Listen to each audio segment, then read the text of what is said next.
Война. День 157. Ситуация на фронтах. Россия продолжает совершать военные преступления в Украине.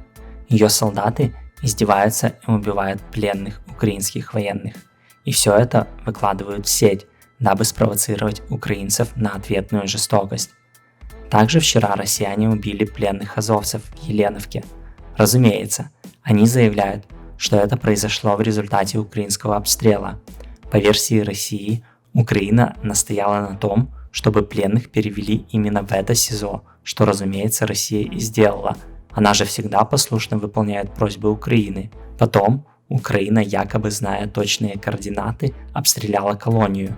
Да так, что пострадали только пленные и никто из сотрудников СИЗО. Для подкрепления версии россияне привезли даже обломки ракеты «Хаймарс» и уложили их на лавочку, правда забыв предварительно отсортировать уже поржавевшие. Как всегда, очень правдивая версия от россиян, но думаю, их будет еще много, ведь их тактика закидать кучей версий, дабы сложилось мнение, что не все так однозначно.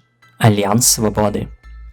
Германия передаст Украине 16 Brückenlegen Panzern Biber.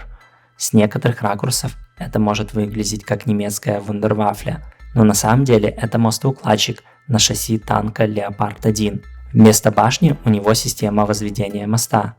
Мост устанавливается горизонтально. Основным преимуществом такой конструкции является малая заметность для врага.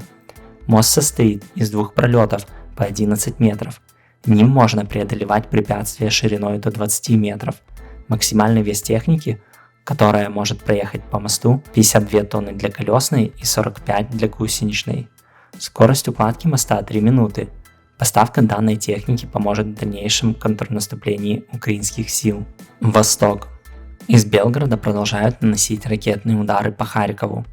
На правом берегу Северского Донца отмечается активность российских разведгрупп, в частности возле Щуровки, где состоялся стрелковый бой. Южнее, в районе Изюма, бойцы 93-й механизированной бригады отразили атаку россиян в районе Брашковки. Украинские подразделения, вероятно, размещены довольно близко к поселению, но само село находится под контролем России. Украинские войска, дислоцированные в районе Мазановки, отразили атаку российских войск со стороны Довгеньки. Мазановка, кажется, полностью находится под контролем Украины. Российские войска после отступления из Богородичного пытались контратаковать со стороны Пасеки. Доклад украинского генштаба подтверждает, что село Пасека находится под контролем России, но ЗСУ, похоже, дислоцировано где-то в лесной зоне между Пасекой и долиной. Продвинуться ближе к Северску у российских войск пока не выходит. Бои идут за Верхнекаменское. А вот к Солидару россияне подобрались вплотную и штурмуют город и окрестности. Наступление преимущественно идет со стороны Стропивки. Российские войска впервые попытались наступать на Бахмут со стороны Клинова. Атака была отбита.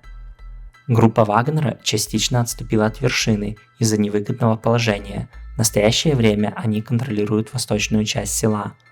В районе Авдеевки россияне активизировали свои силы и штурмуют укрепленные позиции ЗСУ и несут большие потери, хотя им удалось продвинуться во вторую Новоселовку. Также они атаковали Пески и Красногоровку, и несмотря на превосходство в силе и поддержке с воздуха, продвинуться тут не получилось. На южном фланге войска РФ атаковали Великую Новоселку, но безуспешно. Украинские партизаны повредили железную дорогу на станции Камыш-Заря.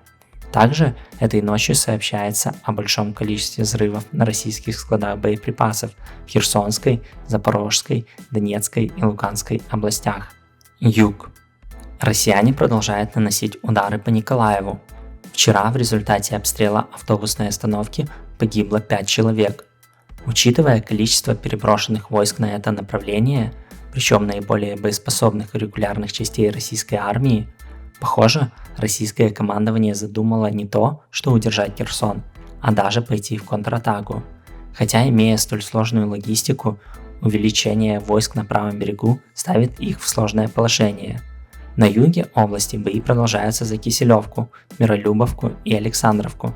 Также бои продолжаются за Снегиревку. Плацдарм на левом берегу Ингульца остается, и села там переходят из рук в руки.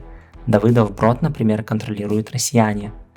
Российский выступ в Высокополье пока не получается ликвидировать, но ЗСУ удалось продвинуться в Новопетровку.